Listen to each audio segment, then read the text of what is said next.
CNN TV کے بین الاقوامی خبروں کے ساتھ میں ہوں نمرہ کنول۔ کینیڈا کے وزیر صنعت نے گزشتہ ہفتے برطانیہ کے ملک کے ساتھ تجارتی مذاکرات کی معطلی کو مسترد کر دیا۔ مزید تفصیلات اس رپورٹ میں۔ کینیڈا کے وزیر صنعت فرانسوا فلپ شیمپین نے گزشتہ ہفتے برطانیہ کے ملک کے ساتھ تجارتی مذاکرات کی معطلی کو مسترد کر دیا کیونکہ انہوں نے جدت، سائنس اور مصنوعی ذہانت پر تعاون بڑھانے کے لیے برطانیہ کے ساتھ معاہدوں پر دستخط کیے تھے۔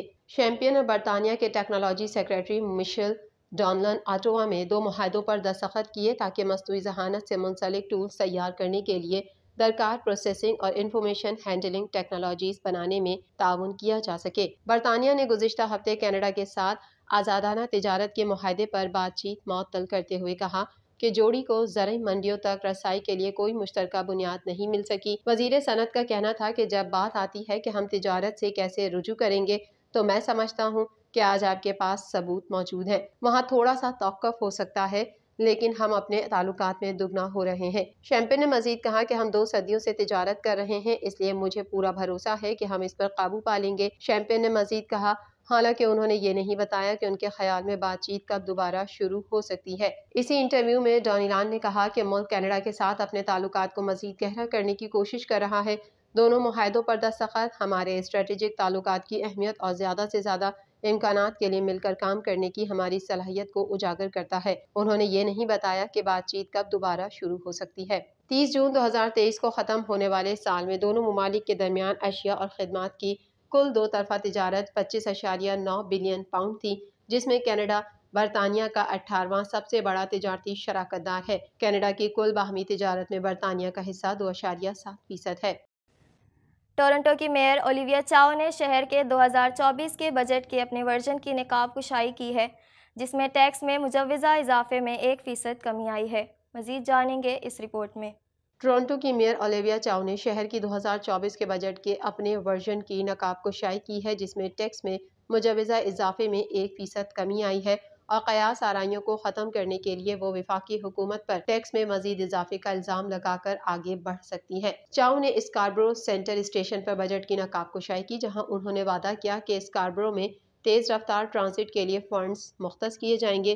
میئر نے کہا کہ شہر میں اخراجات بڑھ رہے ہیں، ان اعداد و شمار کی طرف اشارہ کرتے ہوئے جو ظاہر کرتے ہیں کہ 10 میں سے 1 شخص فوڈ بینکوں پر انحصار کر رہا ہے، اور کہا کہ ان کا بجٹ شہر کو پٹری پر واپس لے جائے گا۔ انہوں نے وبائی مرض اور ماضی کی مالی حکمت عملی کو مورد الزام ٹھہرایا جس نے سخت انتخاب کرنے سے گریز کیا۔ میئر کے دفتر نے تصدیق کی کہ اولیویا چاؤ کا بجٹ 10.5% کے مجوزہ اضافے سے 1% کم ہو جائے گا۔ میئر کے بجٹ میں پراپرٹی ٹیکس کے لیے 8% اور انفراسٹرکچر لیوی کے لیے 1.5% شامل ہے۔ اپنے بجٹ میں اولیویا چاؤ نے کہا کہ شہر اب ناکارہ لائن کو بس وے سے بدلنے کے لیے ادائیگی کرے گا۔ عملے نے ایک حالیہ رپورٹ میں کہا کہ یہ ابھی بھی منصوبہ بندی کے مرحلے میں ہے اور ہو سکتا ہے کہ 2027 تک اس کی فراہمی نہ ہو۔ میئر نے کہا کہ انہوں نے شہر کے عملے کے تجویز کردہ بجٹ میں کچھ تبدیلیاں کی ہیں، جس میں رینٹل انفورسمنٹ ورکرز کے لیے مزید عملہ اور وارمنگ سینٹرز پر اخراجات میں اضافہ شامل ہے۔ کونسلرز کو مالیاتی منصوبے میں تبدیلیاں تجویز کرنے کا موقع ملے گا۔ صوبے کے مضبوط میئر اختیارات کے تحت اولیویا چاؤ کے پاس ان تجاویز کو ویٹو کرنے کی صلاحیت ہے، ایک ایسی طاقت جو وہ استعمال کرنے کا ارادہ نہیں رکھتی۔ ٹورنٹو میں یہ جنوری ایک دہائی بعد ریکارڈ پر سب سے زیادہ ابر آلود رہا ہے، تاہم ماہرین موسمیات کا کہنا ہے کہ طویل کھوئی ہوئی دھوپ بالآخر اس ہفتے کے آخر میں اور اس کے بعد واپس آئے گی۔ مزید تفصیلات اس رپورٹ میں۔ ٹورنٹو میں یہ جنوری ایک دہائی بعد ریکارڈ پر سب سے زیادہ ابر آلود رہا ہے، تاہم ماہرین موسمیات کا کہنا ہے کہ طویل کھوئی ہوئی دھوپ بالآخر اس ہفتے کے آخر میں اور اس کے بعد واپس آئے گی۔ جنوبی اونٹاریو میں بہت سے لوگوں کے لیے ایک زبردست لیکن ممکنہ طور پر خوشگوار تبدیلی ہوگی۔ ہائی پریشر ہفتے کے آخر میں پیشین گوئی پر حاوی رہے گا، بادلوں کی نشوونما کو روکے گا اور ہفتہ اتوار اور اس کے بعد کے لیے آسمان صاف ہو جائے گا۔ ٹورنٹو میں ویکینڈ پر 2 دھوپ والے دن گزرے ہوئے 10 ہفتے ہو چکے ہیں، لہٰذا ان دھوپ کے چشموں کو کھو دیں اور کچھ زیادہ ضروری خوشگوار بیرونی وقت کے لیے تیار ہو جائیں۔ انوائرمنٹ کینیڈا کی پیشن گوئیوں کے مطابق ایسا لگتا ہے کہ کم از کم اگلے چند ہفتوں تک غیر موسمی طور پر معتدل درجہ حرارت برقرار ہے۔ انوائرمنٹ کینیڈا کے مطابق ٹورنٹو میں آنے والے دنوں میں دھوپ والے آسمانوں کے نیچے درجہ حرارت 3 یا 4 ڈگری سینٹی گریڈ رہنے کی توقع ہے، جو اگلے ہفتے کے دوران سرد ترین رات کے وقت -1 ہندسوں میں 0 کی حد تک گر جائے گا۔ اسرائیلی فوج کی غزہ میں بدترین جارحیت کا سلسلہ جاری ہے۔ 24 گھنٹے میں مزید 118 فلسطینی شہید ہو گئے۔ مزید احوال اس رپورٹ میں۔ اسرائیلی فوج کی غزہ میں بدترین جارحیت کا سلسلہ جاری ہے۔ 24 گھنٹے میں مزید 118 فلسطینی شہید ہو گئے۔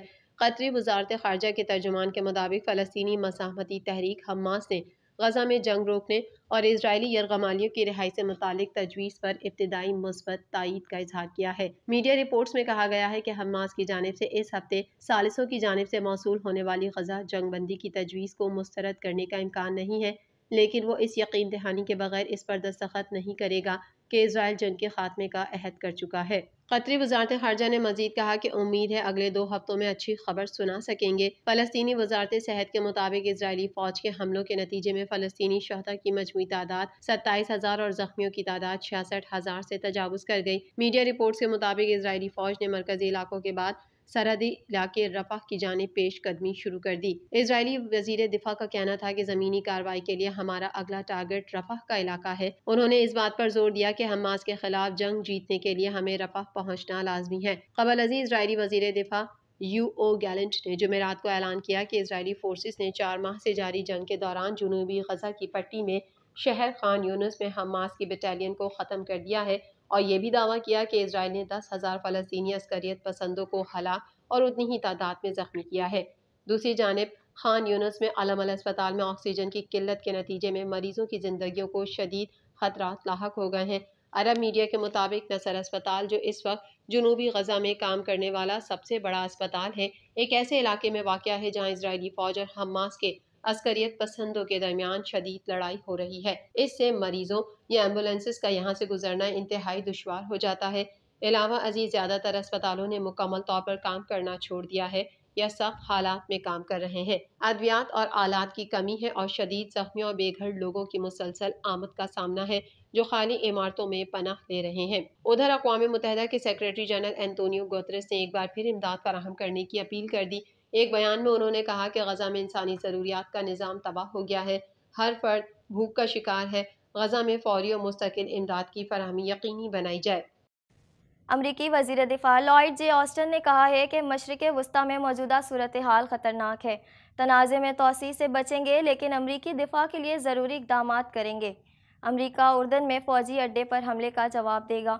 مزید تفصیلات اس رپورٹ میں۔ امریکی وزیر دفاع لائیڈ جے آسٹن نے کہا کہ مشرق وسطیٰ میں موجودہ صورتحال خطرناک ہے، تنازع میں توسیع سے بچیں گے لیکن امریکی دفاع کے لیے ضروری اقدامات کریں گے۔ امریکہ اردن میں فوجی اڈے پر حملے کا جواب دے گا۔